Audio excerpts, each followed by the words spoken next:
സന്തോഷത്തോടെ പറഞ്ഞ് യേശുവേ നന്ദി. ഈ 2001 ഞാൻ ഒരുപാട് ഈ ക്ഷീണത്തിലൂടെ പോയാളാണ്. Praise Lord. ആ നാളുകളിൽ എനിക്കറിയാവുന്നൊരു പ്രായമുള്ളൊരു വല്യച്ഛൻ, പ്രൈസ് ലോർഡ്, ഞങ്ങളുടെ രൂപതയിലുള്ള അച്ഛൻ, പ്രൈസ് ലോർഡ്, അച്ഛനോട് പറഞ്ഞൊരു കുഞ്ഞു കാര്യമുണ്ട്. അവർക്ക് പറഞ്ഞേ ഹല്ലേലൂയ.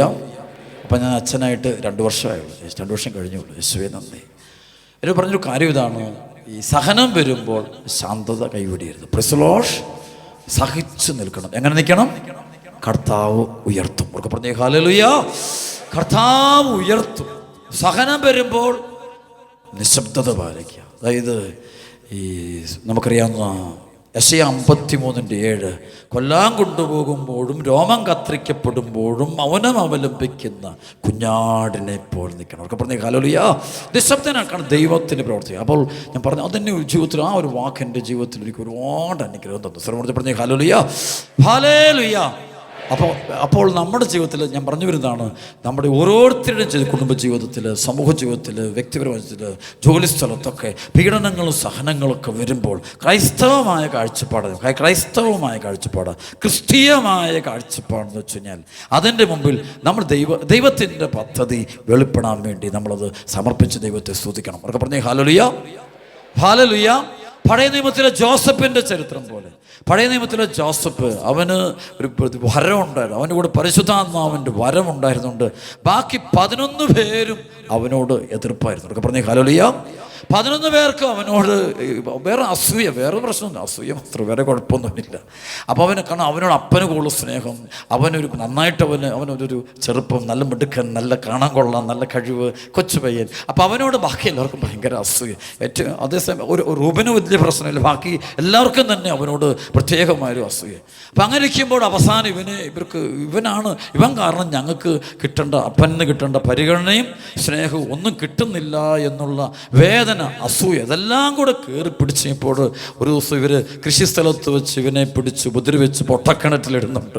അവിടുന്ന് അവനെ കൊണ്ടുപോയിട്ട് അവനെ ഈജിപ്തുകാർക്ക് വിൽക്കുന്നു. പക്ഷേ അവിടെയൊക്കെ ജോസഫിൻ്റെ പ്രത്യേകത ഞാൻ ഇപ്പോൾ ധ്യാനിക്കുന്ന, ഒരുപാട് ക്ലാസ് കൊടുക്കുന്ന വിഷയം, അതായത് ജോസഫ് അവിടെ ആ ഒഴുക്കിനൊപ്പം അങ്ങ് പോവുകയാണ്. Price the Lord. അത് ആ സഹനത്തിനൊപ്പം പോവുക, അല്ലാണ്ട് അവിടെ വെച്ച് ഒന്നും ആരും തിരുത്താൻ പോകുന്നില്ല, ആരോടൊന്നും പറയാൻ പോകുന്നില്ല, സഹോദരങ്ങളോടൊന്നും പറയാം, വളരെ നിശബ്ദത പാലിച്ചുകൊണ്ട് അവൻ പോവുകയാണ്. അങ്ങനെ അവിടെ വെച്ച് അവനെ കൊണ്ടുപോവുകയാണ്, ഒരു ഈജിപ്തിലേക്ക് കൊണ്ടുപോവുകയാണ്. അപ്പോൾ ഈജിപ്തിൽ ചെന്ന് കഴിഞ്ഞപ്പോൾ പൊത്തിഫർ എന്ന് പറയുന്ന ആൾ അവന് വലിയ ധനവാനായ മനുഷ്യനാണ്. ആ മനുഷ്യൻ ഇവനെ മേടിക്കുക, കാശ് അടിമയ്ക്ക് പണം പൈസ കൊടുത്ത് അവനെ മേടിച്ചിട്ട് വീട്ടിൽ കൊണ്ടുവന്ന് നിർത്തുക. വീട്ടിൽ ചെന്നപ്പം ഇവൻ ചെന്ന് കഴിഞ്ഞാൽ ഭയങ്കര അനുഗ്രഹം. സർവ്വത്തിൽ പറഞ്ഞേ ഹല്ലേലൂയ. ഇവന്റെ കൂടെ ദൈവമുള്ളത് കൊണ്ട് ഇവൻ ആ വീട്ടിൽ ചെന്നപ്പോൾ പൊത്തിഫറിന്റെ ഭവനവും കുടുംബം മുഴുവനും അനുഗ്രഹിക്കപ്പെട്ടു. അവന്റെ സഹോദരങ്ങൾക്ക് മാത്രമേ അവനൊരു അനുഗ്രഹമായിട്ട് അവൻ തോന്നാതിരുന്നിട്ടുള്ളൂ. പക്ഷേ പൊത്തിഫറിൻ്റെ വീട്ടിലുള്ളവർക്കും അവനൊരു അനുഗ്രഹമായിട്ടും അവൻ കാലകുത്തിയോടെ അവിടെ മുഴുവൻ ഒരു ബ്ലെസ്സിങ് ആയിട്ടും ഒരു കൃപയായിട്ടും അവൻ മാറി. സർവ്വത്തിൽ പറഞ്ഞ യേശുവേ നന്ദി, ഹല്ലേലൂയ. അതും ദൈവത്തിൻ്റെ പദ്ധതി. അവിടെ വെച്ച് അവൻ ആരെക്കുറിച്ചും അവിടെ ഒരുവിടത്തെ ഞാൻ ശ്രദ്ധിക്കുന്ന കാര്യമുണ്ട്. അവൻ്റെ സഹോദരങ്ങളെയോ അവൻ്റെ അപ്പനെയോ അല്ലെങ്കിൽ അവനെ ഉപദ്രവിച്ചവരോ ആരോടും അവനൊരു പകയോ പ്രതികാരമില്ല. അവൻ ദൈവത്തിൻ്റെ എന്ത് പദ്ധതിയാണ്, ദൈവമാണ് നടത്തുന്നത്. ദൈവം അവന് സന്ദേശം കിട്ടുന്നവന്, പരിശുദ്ധാത്മാവ് അവന് പ്രവർത്തിക്കുന്നത്, ദൈവത്തിൻ്റെ ചൈതന്യം അവനിലുണ്ട്. അതുകൊണ്ട് ഇത് ദൈവത്തിൻ്റെ ഒരു പദ്ധതി. അങ്ങനെയൊക്കെയാണ് പൊത്തിഫറിൻ്റെ ഭാര്യയ്ക്ക് ഇവനോട് പ്രത്യേകമായൊരു പ്രേമം തോന്നുന്നുണ്ട്. ഇവനെ പാപത്തിലേക്ക്, ജഡിക പാപത്തിലേക്കുണ്ട്. അവളെ ഓടിച്ചു വിടുന്നുണ്ട്. പക്ഷേ ഇവൾ വീണ്ടും വീണ്ടും പാപത്തിലേക്ക് ഇവളോടും പറഞ്ഞുണ്ട്, ഞാൻ പാപം ചെയ്യില്ല, ഞാൻ എങ്ങനെയാ ഈ നീചമായ പാപം ചെയ്ത് ദൈവത്തെ വേദനിപ്പിക്കുക. സർവ്വത്തിൽ പറഞ്ഞ ഹല്ലേലൂയ. കാരണം അവനറിയാം ആ തിന്മ വലിയ ഗൗരവ പാപമാണെന്ന് അവനറിയാം. ദൈവകൽപ്പനകളുടെ ലംഘനമാണ് ആ ചെയ്താലെന്ന് അവനറിയാം. അത് ചെയ്തു കഴിഞ്ഞാൽ ദൈവാനുഗ്രഹം, ദൈവ സാന്നിധ്യം അവനെ വിട്ടുപോകുമെന്നറിയാം. എത്ര പീഡ വന്നിട്ട് അവസാനം ഇവനെ ഒരു ദിവസം മുറുക്കി വെച്ച് പിടിക്കാൻ നോക്കും. ഇവന് ഇറങ്ങി ഓടുന്നുണ്ട്. ഇറങ്ങി ഓടിക്കഴിഞ്ഞപ്പോഴത്തേക്കും അവളാകെ എതിരായി. കാരണം അവൾ ഉദ്ദേശിച്ച പോലെ കാര്യങ്ങൾ നടക്കാതെ വന്നപ്പോൾ അവൾ നേരെ തലതിരിഞ്ഞ് പറഞ്ഞു, ഇവനാണ് തെറ്റുകാരി, ഇവൻ കാരണമാണ് തെറ്റ്, സത്യത്തിൽ അവൾ കാരണം. പക്ഷേ നേരെ ഇവൻ്റെ തലയിൽ വെച്ച് ഇവനെ ഉടനെ പൊത്തിഫർ പിടിച്ച് കേസിൽ ഏൽപ്പിച്ച് ഇവൻ ജയിലിലായി പോകുന്ന വലിയ ദുരന്തമായ അവസ്ഥ കാണാൻ പറ്റും. സർവ്വത്തിൽ പറഞ്ഞ ഹല്ലേലൂയ, അപ്പം അവിടെ വെച്ച് പരാതിയില്ല. കാരണം അവിടെയും പറഞ്ഞത് അവിടെ ദൈവം അവനെ അനുഗ്രഹിക്കുക. അവൻ ജയിലിൽ കിടക്കുമ്പോഴും ആ ജയിലിലുള്ള കൂടെയുള്ള ജയിൽ പുള്ളികൾക്കെല്ലാം ഇവനോട് പ്രത്യേക ഒരു സ്നേഹം. കാരണം ഇവൻ്റെ കൂടെ ആരുണ്ട്? ദൈവമുണ്ട്. അവിടെ അവൻ സന്തോഷവാനാണ്. അവനോട് ദൈവം എന്നെ നടത്തുകയാണ്. ദൈവത്തിൻ്റെ ഒരു പദ്ധതിയാണ്, ദൈവമാണ് കൊണ്ടുവന്നു. അപ്പോൾ അവൻ ശരിക്കും ആ സമയത്തൊക്കെ പാപത്തിൽ പോയി വീഴേണ്ടതാ. ജീവിതം മുഴുവൻ കണച്ചാൽ അപ്പനെ നഷ്ടപ്പെട്ടതാ, സഹോദരങ്ങൾ ആരുമില്ല. ഒന്ന് ഫ്രീ ആയിട്ട് ജീവിച്ചവൻ, സ്വതന്ത്രനായിട്ട് ജീവിച്ചവൻ, ഇസ്രായേലിൻ്റെ പുത്രനാണ് അവൻ, ഹെബ്രായ പുത്രനാണവൻ. അവന് ഇപ്പം അടിമയായിട്ട് മാറ്റപ്പെട്ടു. ഈ സഹോദരങ്ങളൊക്കെ കാരണം സംഭവിച്ചത്. അതുകൊണ്ട് അവരെ ഇവിടെ നശിപ്പിച്ചേക്കാം, അവർക്കെല്ലാം കുറ്റം പറഞ്ഞേക്കാം, അവർ തീർത്തേക്കാം. ഒന്നും ചിന്തിച്ചില്ല. ദൈവമാണത് നടത്തുന്നത്. ദൈവത്തിൻ്റെ ഒരു വലിയൊരു പദ്ധതി ആ ജോസഫിനെ കുറിച്ചുണ്ടെന്ന് അവൻ സ്വയം കരുതുകയാണ്. സ്വരമൂർത്തി പറഞ്ഞേ ഹല്ലേലൂയ. ഇത് നമുക്ക് ഈ സ്വയം ഈ ബോധമുണ്ടാകണം. സഹനങ്ങൾ വരുമ്പോൾ, പീഡകൾ വരുമ്പോൾ നമ്മൾ ഇതുപോലെയാണ് കാണേണ്ടത്. ദൈവത്തിന് നിന്നെക്കുറിച്ചൊരു പദ്ധതിയുണ്ട്. ഓരോ ക്രിസ്ത്യാനിയും കരുതണം. ബലിപീഠത്തിൽ അടുത്ത് വന്ന് ഓരോ ദിവസം വിശുദ്ധ കുർബാനയിൽ പങ്കെടുത്ത് കർത്താവിന് ശരീരരക്തങ്ങൾ ഭക്ഷിച്ച് കടന്നു പോകുന്ന നമ്മുടെ ജീവിതത്തിൽ എന്ത് സംഭവിച്ചാലും, എന്ത് ദുരന്തം, ഭൂമി ഇടിഞ്ഞു പോകുന്ന ദുരന്തം ഉണ്ടായാലും, മുഴുവൻ നഷ്ടപ്പെട്ടാലും, ആരോഗ്യം നഷ്ടപ്പെട്ടാൽ, പണം നഷ്ടപ്പെട്ടാലും, പേര് നഷ്ടപ്പെട്ടാലും, എന്ത് നഷ്ടപ്പെട്ടാലും അവിടെ നമുക്ക് ദൈവത്തിൻ്റെ കരം കാണാൻ പറ്റണം. ദൈവമറിയാതെ ഒന്നും സംഭവിക്കില്ല. എൻ്റെ ദൈവം, എന്നെ സ്നേഹിക്കുന്ന ദൈവം അതെനിക്ക് നന്മയായിട്ട് തന്നെ മാറ്റും. അതെനിക്ക് ബ്ലെസ്സിങ് ആയിട്ട് മാറും. അതെനിക്ക് ഗ്രേസ് ആയിട്ട് മാറും. അതെൻ്റെ വളർച്ചയ്ക്കും ഉയർച്ചയ്ക്കും കാരണമായി തീരും. ദൈവം എന്നെ പരിപാലിക്കും. ആ ഒരൊറ്റ ബോധ്യമേ ക്രിസ്ത്യാനിയുടെ ഹൃദയത്തിലും. ക്രിസ്ത്യാനി ആണെങ്കിൽ, ക്രിസ്ത്യാനി അല്ലാത്തവൻ അതൊന്നുമില്ല കേട്ടോ. ക്രിസ്ത്യാനി ആണെങ്കിൽ ആ ഒരു ബോധ്യമേ കാണുകയുള്ളൂ. ജോസഫ് അവിടെ ജയിലിലുണ്ടായിരുന്ന 2 പേരെ പ്രത്യേകം സഹായിക്കുക, ഹെൽപ്പ്. അവർക്ക് ദർശനമൊക്കെ ഉണ്ട്. അവർക്കൊരു സ്വപ്നമൊക്കെ കാണുമ്പോൾ ഇവന് വ്യാഖ്യാനിച്ചു. ഒരാൾ രാജാവിൻ്റെ സദസ്സിനായ ഒരു വ്യക്തിയാണ്. അപ്പോൾ അതിനുശേഷം ഇവർ 2 പേര്. അപ്പോൾ അതിനുശേഷം അപ്പോൾ ഇവൻ പറഞ്ഞുകൊണ്ട് നാളെ തന്നെ രാജാവ് നിന്നെ ഒരാളെ തിരിച്ചെടുക്കും, മറ്റേ ആൾ തൂക്കിലേറ്റെന്ന് പറയും. പ്രസിലോഷ് പറഞ്ഞ പോലെ തന്നെ പിറ്റേ ദിവസം ഈ സംഭവമൊക്കെ നടക്കുന്നുണ്ട്.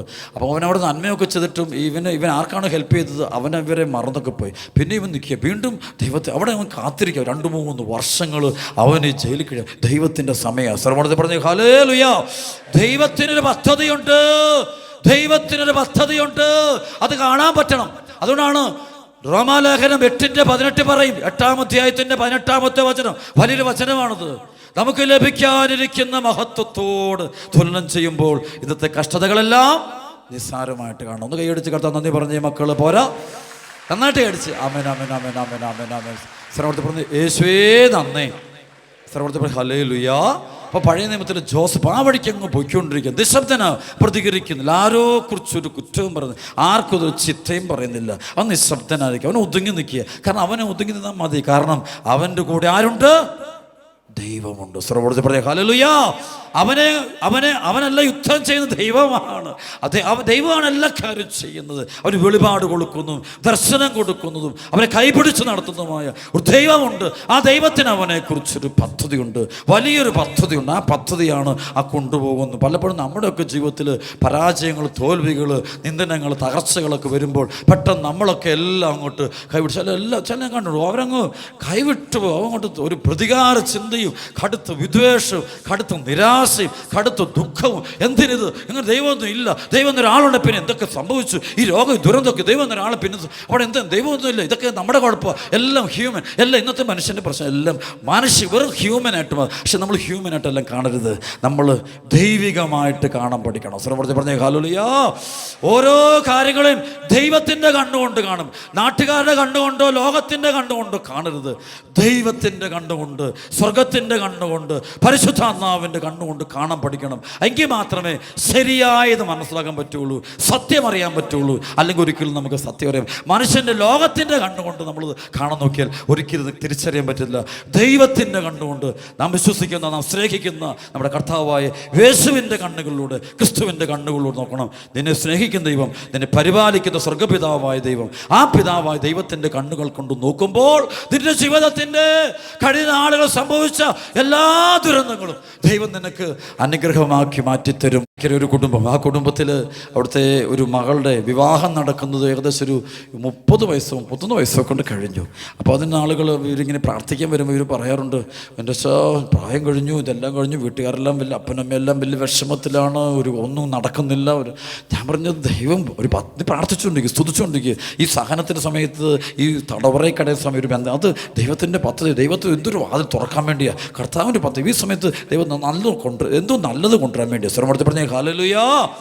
സംഭവിച്ചത് പറയുന്നത്, ഞാൻ അതിനുശേഷം അത്ഭുതകരമെന്ന് പറഞ്ഞ ഒരു കല്യാണം നടന്നപ്പോൾ അപ്പോൾ വരുമ്പോൾ ഇവരെന്നെ പറഞ്ഞു, അപ്പനും അമ്മയും ഇവരെല്ലാവരും അവർ ഇപ്പോഴും പറയാം, എനിക്ക് ആ ഫാമിലി അവർ പറഞ്ഞ വാക്ക് തന്നെ, അച്ഛാ ഞാൻ ആഗ്രഹിച്ചേക്കാളും നല്ല ജീവിത പങ്കാളി ദൈവം എനിക്ക് തന്നു. സർവ്വത്തിൽ പറഞ്ഞ ഹല്ലേലൂയ. കാരണം ഞാൻ ദൈവം അച്ഛൻ പറഞ്ഞു, ദൈവത്തിനൊരു പദ്ധതിയുണ്ട്, അവിടെ കാത്തിരിക്കുക. ഇതൊരു തടസ്സമല്ല, ദൈവം കൊണ്ടുപോകുന്ന വഴിയാണിത്. പലതും നമ്മൾ തടസ്സമാണ്, എല്ലാം പൈശാചികമൊന്നുമല്ല.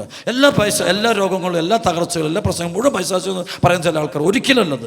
അത് ചിലതുണ്ട്, എല്ലാം ഒന്നുമല്ല. അപ്പം ദൈവത്തിൻ്റെ പരിപാലനം ചില ദൈവം കൊണ്ടുപോകുന്നതാണ്. ദൈവത്തിൻ്റെ പരിപാലനം കൊണ്ടുപോകും. ശ്രമത്തിൽ പറഞ്ഞ ഹല്ലേലൂയ, ഹല്ലേലൂയ. തിന്മകളുടെ പാപം ചെയ്യുമ്പോൾ പാപത്തിൻ്റെ പിന്നിലാണ് പിശാച് പ്രവർത്തിക്കുന്നത്. അപ്പോസ്തല പ്രവർത്തനം 26-ാമത്തെ അധ്യായം മുതലും വായിച്ചു വരും നമ്മൾ. പൗലോസ്ലീഹ ഇങ്ങനെ റോമിലേക്ക് പൗലോസ്ലീഹ കൊണ്ടുവന്ന സംഭവമുണ്ട്. ഈ ഒരു കപ്പലിനകത്ത് കയറ്റിട്ട് തടവുള്ളിയായിട്ടാണ് കൊണ്ടുവന്നു, ബന്ധിക്കപ്പെട്ട് ഭയങ്കര വിഷം വെച്ച് കൊണ്ടുപോകാം. ഇവരെല്ലാം പിടിച്ചുകൊണ്ട് പോകുന്ന വഴിക്ക്, അപ്പോൾ ഈ കപ്പലിങ്ങനെ പോകുന്ന വഴിക്ക് വലിയൊരു കൊടുങ്കാറ്റൊന്നുണ്ട്, ഭയങ്കര കൊടുങ്കാറ്റും കപ്പൽ നാശവും മുഴുവൻ തകർന്ന് എല്ലാം തീർന്ന് അതിനകത്തുള്ള പേടിച്ച് അവസാനം പൗലോസ് ഇടപെട്ട് പൗലോസ് പ്രാർത്ഥിച്ചും, അതുപോലെ പൗലോസ് വിശുദ്ധ കുർബാന അതിനകത്ത് അർപ്പിക്കുന്നുണ്ട്. വലിയൊരു അന്ധകാരം വിശുദ്ധ ബലി അർപ്പിക്കുന്നുണ്ട്. ആ ബലിയർപ്പണമുണ്ട്, അതിനകത്ത് കുർബാന അർപ്പണമൊക്കെ ഉണ്ട്. അതെല്ലാം കഴിഞ്ഞ ശേഷം കപ്പൽ മുഴുവൻ മൊത്തം തകർന്ന് അവസാനം ഇവർ കഷ്ടിച്ചാണ് ഇവർ അക്കരെ കയറുന്നത്. ശ്രമത്തിൽ പറഞ്ഞ ഹല്ലേലൂയ. അത് കയറുന്നത് മാൾട്ട എന്ന് പറയുന്ന സ്ഥലത്ത്. യേശുവേ നന്ദി. ശരിക്കും മാൾട്ടയിൽ ചെന്നപ്പോൾ എന്ത് പറ്റി, അവിടെ പൗലോസ് കാലുകുത്തിയോടെ സുവിശേഷ പ്രഘോഷണം തുടങ്ങി. അവർക്ക് പറഞ്ഞ ഹല്ലേലൂയ. അവിടെ പുതിയൊരു സഭ, പുതിയൊരു കൂട്ടായ്മ, അവിടെ ക്രിസ്തുവിന് സുവിശേഷം പ്രസംഗിച്ചു. അവിടെ 3-4 മാസം നിന്നുകൊണ്ട് പൗലോസ് അവിടെയുള്ള മുഴുവൻ ഒരുപാട് ആളുകൾക്ക് മാമോദീസായും കൊടുത്ത് സഭയെ അഭിഷേകം. ശരിക്കും പൗലോസിൻ്റെ ജീവിതത്തിൽ ആ അപകടം ദൈവം അനുവദിച്ചതിൻ്റെ കാരണം മാൾട്ടയിൽ കയറി പൗലോസ് സുവിശേഷം പ്രസംഗിക്കണം എന്നത് ദൈവത്തിൻ്റെ വലിയൊരു പദ്ധതിയായിരുന്നു. പ്രസ്ലോഷ് മാൾട്ടയിൽ ഇറക്കാൻ വേണ്ടിയാണ് അവർ കൊണ്ടുപോയത്. അവർ കൊണ്ടുപോകുന്നത് അങ്ങോട്ടാ, റോമിലോട്ട് കൊണ്ടുപോവുക. റോമിലോട്ടാണ് അവനെ ബന്ധിതനായിട്ട് കൊണ്ടുപോകുന്നത്. പക്ഷേ ദൈവത്തിൻ്റെ പദ്ധതി അവനെ മാൾട്ടയിൽ കൂടെ സുവിശേഷം പ്രസംഗിപ്പിക്കണം. ഹല്ലേലൂയ. എനിക്ക് മാൾട്ടയിൽ സുവിശേഷം പ്രസംഗിക്കാൻ അവസരം വന്നിട്ടുണ്ട് കേട്ടോ. പ്രസ്ലോ ഞാൻ പോകുന്നുണ്ട് അങ്ങോട്ട്. അവിടെ എനിക്ക് വിളി കിട്ടിയിട്ടുണ്ട്. സമയത്തിൻ്റെ കുറവുണ്ട്. ഒരു 3 ദിവസത്തെ കൺവെൻഷൻ അവിടെ നടത്തണമെന്ന്, മാൾട്ടയിൽ നടത്തണമെന്ന് എൻ്റെ പ്രിയപ്പെട്ട ഒരു അച്ഛൻ പറഞ്ഞ് ഏൽപ്പിച്ചിട്ടുണ്ട്. ശ്രീമൂർത്തി പറഞ്ഞ യേശുവേ നന്ദി. റോമിലുള്ളൊരു അച്ഛൻ പറഞ്ഞ് ഏൽപ്പിച്ചിട്ടുണ്ട്. ദൈവം അനുഗ്രഹിച്ച് ഉടനെ തന്നെ പോകും. ശ്രീമൂർത്തി പറഞ്ഞ യേശുവേ നന്ദി. കാരണം ആ അവിടെ പോകണം. എനിക്ക് ഇതിൽ കൊതിയാണ്. കാരണം പൗലോസ്ലീഹ പോയിട്ട് കർത്താവ് കൊണ്ടുപോകുന്ന സംഭവമാണ്. കർത്താവ് കൊണ്ട്. അപ്പോൾ ഞാൻ പറഞ്ഞു, അപകടങ്ങൾ അനുഗ്രഹങ്ങളാക്കി മാറ്റുന്ന ദൈവം. പ്രസ്ലോഷ് അപകടങ്ങൾ അനുഗ്രഹങ്ങളായിട്ട് മാറും. കടബാധ്യതകൾ അനുഗ്രഹമായിട്ട് മാറും. കുടുംബത്തിലെ ചില തകർച്ചകൾ അനുഗ്രഹമായിട്ട്, ബിസിനസ്സിലെ തകർച്ച അത് ബ്ലെസ്സിങ് ആയിട്ട് മാറും. വീട്ടിലെ അപകടകരമായ മരണം അനുഗ്രഹമായിട്ട്, വീട്ടിലൊരാൾക്ക് രോഗം വരുന്നു, ദൈവം അത് എന്തായിട്ട് മാറ്റും? അനുഗ്രഹമായിട്ട് മാറ്റും. എല്ലാം ദൈവം അനുഗ്രഹമാക്കി മാറ്റും. പക്ഷേ ആ അനുഗ്രഹമാക്കി മാറ്റണമെങ്കിൽ ഈ പൗലോസ്ലീഹയെ പോലെ ഒരു കുർബാന അർപ്പിക്കണം, കൃതജ്ഞതയുടെ ബലി അർപ്പിക്കണം. സർവ്വത്തിൽ പറഞ്ഞ യേശുവേ നന്ദി. പൗലോസ്ലീഹ ആ കടലിൻ്റെ നടുവിൽ നിന്നുകൊണ്ട് ദൈവത്തെ സ്തുതിക്കുന്നു. നടുക്കടലിൽ നിന്നുകൊണ്ട് ദൈവത്തിന് കൃതജ്ഞത അർപ്പിച്ചുകൊണ്ട് അപ്പമെടുത്ത് വാഴ്ത്തിയിട്ട് അവർക്ക് മുറിച്ചു കൊടുക്കുന്നൊരു സംഭവം പറയുന്നുണ്ട്. അപ്പോൾ അതുപോലെ നടുക്കടലിൽ എല്ലാം കൂരിട്ട് പിടിച്ചിരിക്കുന്ന, വായിച്ചു കഴിഞ്ഞാൽ പേടി വരും, എന്ത് ഭീകരമായ അന്തരീക്ഷം, അതിന് നടുവിൽ നിന്നുകൊണ്ട് ദൈവത്തെ സ്തുതിക്കണം. ആ സ്തുതിച്ച് കഴിയുമ്പോൾ ദൈവം നമുക്ക് അവിടെ ഒരു വാതിൽ തുറന്നു തരും. ശ്രമത്തിൽ ഹല അത് നമ്മൾ വാതിൽ തുറക്കല്ല, ദൈവമാണ് വാതിൽ. നമ്മൾ നന്ദി പറക്കണം. കർത്താവ് നമ്മളെ കൊണ്ടുവന്ന വഴി നമുക്ക് ആർക്കും ഗണിക്കാൻ പറ്റില്ല. ശ്രമത്തിൽ പറഞ്ഞ് യേശുവേ നന്ദി. ഹല്ലേലൂയ. ആത്മീയ ഗുരുക്കന്മാർ എന്നു പറഞ്ഞിട്ട് ആത്മീയ ജീവിതം നയിക്കുമ്പോൾ ദൈവം നമ്മളെ കൊണ്ടുപോകുന്ന വഴി നമുക്കും അറിയത്തില്ല, മറ്റുള്ളവർക്കും അറിയത്തില്ല. പ്രസിലോഷ് നമുക്കും അറിയത്തില്ല, മറ്റുള്ളവർക്കും അറിയത്തില്ല. ദൈവം നമ്മളെ കൊണ്ടുപോകുന്ന വഴി ആർക്കും മനസ്സിലാകില്ല. അതൊരു രഹസ്യമാണ്, പരിശുദ്ധാത്മാവിൻ്റെ രഹസ്യമാണത്. അത് ഒരു ബുദ്ധിക്കകത്തും കയറുന്ന രഹസ്യമല്ല. ഒന്ന് കൈയടിച്ച് കത്താൻ നന്ദി പറഞ്ഞേ മക്കൾ. ഉച്ചത്തിൽ amen amen. Praise the lord. അപ്പോൾ അത് അച്ഛൻ പറഞ്ഞു വരുന്നതാണ്, മറ്റൊന്നുമല്ല. ഈ കൂട്ടായ്മയ്ക്ക് മുഴുവൻ ആളുകളും തങ്ങളുടെ ജീവിതത്തിൻ്റെ മുഴുവൻ വിഷമങ്ങൾ, ദുരിതങ്ങൾ, ദുരന്തങ്ങൾ, നാണക്കേട്, മാനക്കേട്, ഒരുപാട് കുറ്റപ്പെടുത്തലുകൾ, ഒറ്റപ്പെടുത്തലുകൾ, മാനസിക പീഡകൾ, പൈശാചിക പീഡകൾ, ഇതൊക്കെ ഉണ്ടാകുമ്പോൾ തളരേണ്ട ഒരു ആവശ്യവും ഇല്ല. സർവ്വത്തിൽ പറഞ്ഞേ ഹല്ലേലൂയ. ആ ദൈവത്തിൻ്റെ പദ്ധതിയാണ് ദൈവം നമ്മളെ ഉയർത്തിക്കൊണ്ടിരിക്കുന്നത്. ഞാൻ പറയും, സഹനം വരുമ്പോൾ എനിക്ക് ഇതുവരെ കർത്താവിൻ്റെ വലിയ ഒത്തിരിയേറെ വർഷങ്ങൾ ശുശ്രൂഷ, ഒരുപാട് സുവിശേഷങ്ങൾ, പക്ഷേ ഭയങ്കര സന്തോഷം. അവർക്ക് പറഞ്ഞേ ഹല്ലേലൂയ. ഒരു ദിവസം സുവിശേഷം പ്രസംഗിച്ചില്ലെങ്കിൽ എനിക്ക് പറ്റിയല്ല. അവർക്ക് പറഞ്ഞേ ഹല്ലേലൂയ. എനിക്ക് എന്ത് കർത്താവിൻ്റെ വചനം പ്രസംഗിക്കാൻ എനിക്ക് പറ്റത്തില്ല. എനിക്ക് അതുപോലെ എനിക്ക് ആനന്ദമാണ്. കാരണം വെച്ചാൽ കർത്താവിനെ പ്രസംഗിക്കാൻ അതിൻ്റെ ഭാഗം അത് വലിയ ഗ്രേസ് ആയിട്ട് എനിക്ക് അനുഭവപ്പെടും. സാർ പറഞ്ഞപ്പോൾ ഹല്ലേലൂയ, ഹല്ലേലൂയ. യേശുവേ നന്ദി. കഴിഞ്ഞ ആളുകൾ ഓസ്ട്രേലിയ ശുശ്രൂഷമ്പോൾ എനിക്ക് നന്നായിട്ടും പനിച്ചു. 105 ഡിഗ്രി പനി. പ്രസിലോ ചെന്ന് കയറി കഴിഞ്ഞപ്പോഴത്തേക്കും പനി പിടിച്ച് കടന്നുപോയി. അപ്പോഴത്തേക്ക് അവരെന്നെ പറഞ്ഞു, അച്ഛാ പ്രശ്നം, ആളുകൾ നിൽക്കുന്നു, അച്ഛനെങ്കിലും ഞാൻ ക്ലാസ്സിന് വരാം. അച്ഛാ ക്ലാസ്സിന് വന്നപ്പോൾ ഒരാൾക്കാരെ ഒന്ന് കാണണം. പ്രസിലോ ഞാൻ പറഞ്ഞു, എങ്ങനെ ആൾക്കാരെ കാണും, എനിക്ക് തീർത്തും വയ്യ. അവർ പറഞ്ഞു, അച്ഛാ പ്ലീസ് അച്ഛാ, ഞങ്ങൾ ചോദിക്കുന്നത് മോശമാണ് ഞങ്ങൾക്കറിയാം, കാരണം ഇത്രയും ക്ഷീണം പിടിച്ചിരിക്കും അങ്ങനെ വിളിക്കുന്നത്. ഞാൻ പറഞ്ഞു, ഞാൻ എപ്പോൾ എഴുന്നേക്കുന്നു അങ്ങോട്ട് വന്നേക്കാം. പ്രസിലോ പറഞ്ഞു ഹല്ലേലൂയ. ഏതൊരു സമയത്ത് ഞാനെങ്കിൽ എഴുന്നേറ്റ്, യേശുവേ നന്ദി.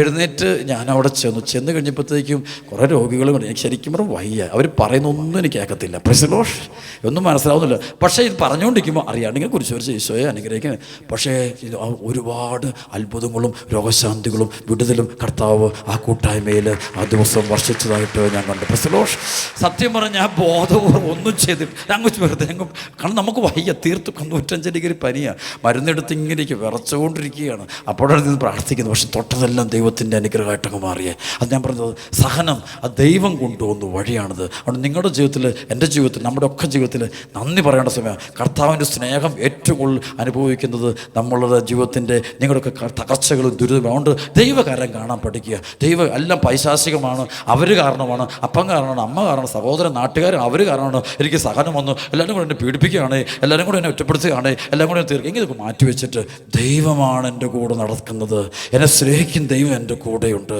ആ ദൈവം എന്നെ പരിപാലിക്കുന്നുണ്ട്, ആ ദൈവത്തിൻ്റെ കരം ഒരിക്കലും പിൻവലിക്കില്ല. സ്വരവർത്തി പറഞ്ഞേ ഹല്ലേലൂയ.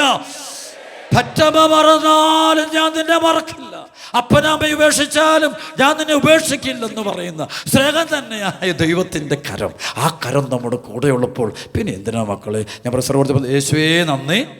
ഹല്ലേലൂയ. വർഷങ്ങൾക്ക് മുമ്പ് സെമിനാരി പഠിച്ചു വന്നപ്പോൾ ഞങ്ങൾക്കുള്ളൊരു ധ്യാനത്തിൽ വെച്ച് ഒരു ധ്യാനഗുരു പറഞ്ഞൊരു അനുഭവമുണ്ട്. അത് നിങ്ങളും കേട്ടിട്ടുള്ളതായിരിക്കും. സിമ്പിൾ. അതായത് ഇതാണ് സംഭവം. ആകാശത്തിൽ ഇങ്ങനെ സൂര്യൻ ഇങ്ങനെ നന്നായിട്ട് ഉദിച്ചു നിൽക്കുമ്പോൾ താഴെയുള്ള 10, 50, 100, 1000 ഈ മെഴുകുതിരികൾ കെട്ടുപോയാൽ നമ്മൾ ഇരുട്ടിലാവുമോ? പ്രസിലോഷ്. ചുറ്റുമുള്ള തിരികൾ കെട്ടുപോയാൽ നമ്മൾ ഇരുട്ടിലാകില്ല. കാരണം എന്താണ്? എന്ത് നിൽക്കുന്നു പറഞ്ഞേ, എന്ത് നിൽക്കുന്നു പറഞ്ഞ്, നമുക്ക് മുകളിൽ എന്ത് നിൽക്കുന്നു പറഞ്ഞേ, ഉദിച്ചു നിൽക്കുന്നു. ആരുദിച്ചു നിൽക്കുന്നു പറഞ്ഞേ, സൂര്യൻ ഉദിച്ചു നിൽക്കും. സൂര്യപ്രകാശം നിൽക്കുമ്പോൾ മനുഷ്യപ്രകാശത്തിൻ്റെ ഈ മനുഷ്യപ്രകാശത്തിൽ വളരുന്നവർക്കാണ് പലപ്പോഴും ഈ തിരികൾ കെട്ടുപോകുമ്പോൾ ഭർത്താവ് പിണങ്ങി, അതോടെ ജീവിതം തീർന്നു. പ്രിസിലോഷ്. ഭാര്യ പിണങ്ങി, അതോടെ ജീവിതം തീർന്നു. സർവ്വത്തിൽ ഹല്ലേലൂയ. കൂട്ടുകാർ പിണങ്ങി, അതോടെ ജീവിതം തീർന്നു. അപ്പൻ പിണങ്ങി, അതോടെ ജീവിതം തീർന്നു. അവർ വേണമെങ്കിൽ ഉടനെ ജീവിതം തീർന്നു, എല്ലാം തീർന്നു. കാരണം അവർ ജീവിതം നടത്തിയത് മുഴുവനും ഈ മനുഷ്യവെട്ടത്തിൻ്റെ ചുവട്ടിലാണ്. പ്രസലോഷ്. മനുഷ്യൻ്റെ തിരികളുടെ ആ ചെറിയ ചെറിയ തിരുനാളങ്ങളുടെ. പക്ഷെ അത് നമുക്ക് പ്രശ്നം, അത് മാറണം. മാറിയിട്ട് കർത്താവിന്, അതാണ് സഭ പറയുന്നത്, എല്ലാ ദിവസവും പള്ളിയിൽ പോ, കുമ്പസാരിക്ക്, കുർബാന സ്വീകരിക്ക്, വിശുദ്ധ ബലി പങ്കെടുക്ക്, ഈശോയുടെ സാന്നിധ്യമായ ദിവികാരം സ്വീകരിക്ക്, സഭയോട് ബന്ധപ്പെട്ട് നിൽക്ക്, ബലിപീഠത്തോട് ചേർന്ന് നിൽക്കുന്നത്.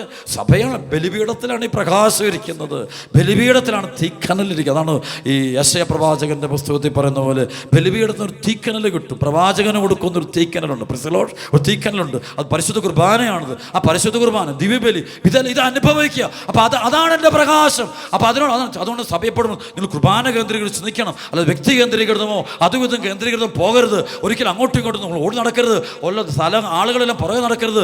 നിങ്ങൾ വിശുദ്ധ ബലിയിലോട്ട് പോകണം. വിശുദ്ധ കുർബാന കേന്ദ്രീകൃതമായിട്ട് ജീവിക്കണം. വിശുദ്ധ ബലിയെ സ്നേഹിക്കണം. അവിടെ നീതിസൂര്യൻ്റെ ചുവട്ടിൽ, വചനത്തിൻ്റെ ചുവട്ടിലായിരിക്കണം കർത്താവിൻ്റെ ചുവട്. അങ്ങ് നിങ്ങൾക്ക് ആ ഭൂമിയിൽ ഏതെല്ലാം തിരികൾ കിട്ടുപോയാലും നിങ്ങളുടെ മുഖത്ത് യാതൊരു പ്രശ്നം ഉണ്ടാകില്ല. പ്രസലോഷ്. നിങ്ങളുടെ മുഖം കാണിച്ചാൽ നിങ്ങളുടെ മുഖം ഇരുണ്ടു പോകാത്തതിൻ്റെ കാരണം എന്നറിയാവോ? നിങ്ങൾക്ക് മുകളിലൊരു നീതിസൂര്യനായ കർത്താവിൻ്റെ പ്രകാശം നിൽപ്പുണ്ട്. അത് നിങ്ങൾ വിശ്വസിക്കണം.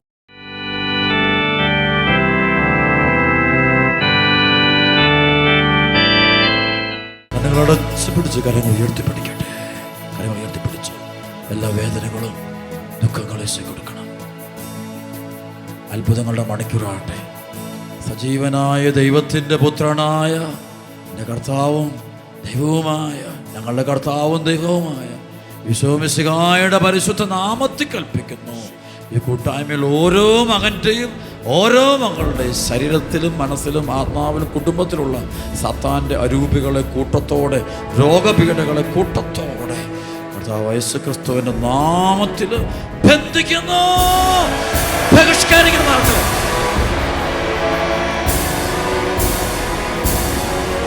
കർത്താവായ യേശുവിന്റെ നാമത്തിൽ കൽപ്പിക്കുന്നു, ഈ കൂട്ടായ്മയുള്ള മക്കളുടെ കുടുംബങ്ങൾ രോഗപീഠകൾ, ക്യാൻസർ രോഗങ്ങൾ, തലച്ചോർ സംബന്ധമായ രോഗങ്ങൾ, വിട്ടുമാറാത്ത തലവേദന രോഗങ്ങൾ, ഫിറ്റ്സ് രോഗങ്ങൾ, ഓട്ടിസം, ഹൈപ്പർ ആക്ടിവിറ്റി രോഗങ്ങൾ, ചെവിക്കകത്തുള്ള രോഗപീഠകൾ, കണ്ണിനകത്തുള്ള രോഗപീഠകൾ, വായ്ക്കകത്തുള്ള രോഗപീഠകൾ, ക്യാൻസറുകൾ, ശ്വാസമുട്ടൽ രോഗങ്ങൾ, ഹാർട്ട് സംബന്ധമായ രോഗങ്ങൾ, ശ്വാസകോശ സംബന്ധമായ രോഗങ്ങൾ, വൻകുടൽ ചെറുകുടൽ രോഗപീഠകൾ, നട്ടെല്ല് സംബന്ധമായ രോഗപീഠകൾ, ശരീരത്തിന്റെ അസ്ഥികളിൽ മാംസത്തിൽ മജ്ജയിലുള്ള രോഗപീഠകൾ ഇവിടെ കൽപ്പിക്കുന്ന കർത്താവായ യേശുക്രിസ്തുവിന്റെ നാമത്തിൽ ബന്ധിക്കുന്നു, ബഹിഷ്കരിക്കുന്നു. ഈശോ മിശിഹായുടെ നാമത്തിൽ ബന്ധിച്ച് 8:30 ബഹിഷ്കരിക്കുന്നു. എല്ലാത്തിനും ഉദരരോഗങ്ങളോട് കൽപ്പിക്കുന്നു, വൻകുടലിലെ ചെറുകുടൽ രോഗപീഠകൾ, ഹരണിയ രോഗം, എല്ലാത്തിനും സെക്ഷൽ ഡിസീസുകളോട്, രഹസ്യ രോഗങ്ങളോട് കൽപ്പിക്കുന്നു. കാൽമുട്ടുകൾ, കാൽപാദങ്ങൾ രോഗപീഠകൾ കൽപ്പിക്കുന്നു. കാലിൻ്റെ അസ്ഥികളിൽ, മാംസത്തിൽ, മജ്ജയിൽ, രക്തത്തിൽ രോഗം കൽപ്പിക്കുന്നു. നട്ടെല്ലിൻ്റെ രോഗങ്ങൾ കൽപ്പിക്കുന്നു. ദേഹമാസ രോഗപീഠകൾ കൽപ്പിക്കുന്നു. ഈശോ മിശിഹായുടെ നാമത്തിൽ 1 യോഹന്നാൻ 3:8 ഇപ്പോൾ അവയെ ബന്ധിക്കുന്നു, ബഹിഷ്കരിക്കുന്നു. ഈ ശുശ്രൂഷയെ, അഭിഷേകത്തെ, ഈ കൂട്ടായ്മയെ, കൃപയുടെ വരത്തെ, അഭിഷേകത്തെ തകർക്കാൻ വരുന്ന എല്ലാ തിന്മയുടെ അരൂപികളുടെ കൂട്ടത്തോടെ കർത്താവായ ഈശോ മിശിഹായുടെ പരിശുദ്ധ നാമങ്ങൾ സങ്കീർത്തനം 118 10-12 ബന്ധിക്കുന്നു, ബഹിഷ്കരിക്കുന്നു. 8:31 ബഹിഷ്കരിക്കുന്നു. ഈ ദേശത്തുള്ള കുടുംബങ്ങളെ പ്രവർത്തിക്കുന്ന, ഈ വചനം ഇപ്പോൾ കേട്ടുകൊണ്ടിരിക്കുന്ന മക്കളെ പ്രവർത്തനം, ലോകരാജ്യങ്ങളിൽ നിന്നുകൊണ്ട് ഓൺലൈനിലൂടെ ഇപ്പോൾ ഈ ശുശ്രൂഷ പങ്കെടുത്തുകൊണ്ടിരിക്കുന്ന 10,000-കണക്കിന് മക്കളുടെ മേലെ കുടുംബങ്ങൾ പ്രവർത്തിക്കുന്ന രോഗപീഠകൾ, തകർച്ചകൾ, കുടുംബ പ്രശ്നങ്ങൾ, അന്ധകാരശക്തിയുടെ കൂട്ടത്തോടെ ഈശോ മിശിഹായുടെ നാമത്തിൽ ബന്ധിക്കുന്നു, ബഹിഷ്കരിക്കുന്നു.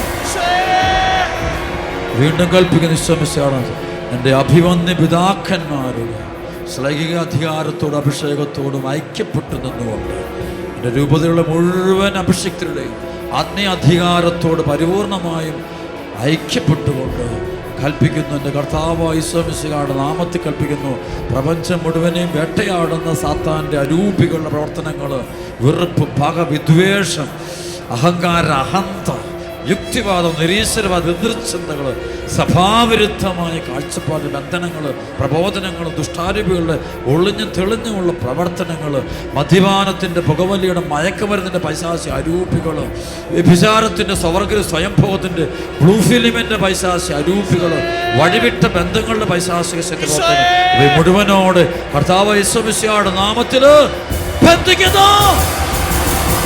Hallelujah, hallelujah, hallelujah, hallelujah, hallelujah.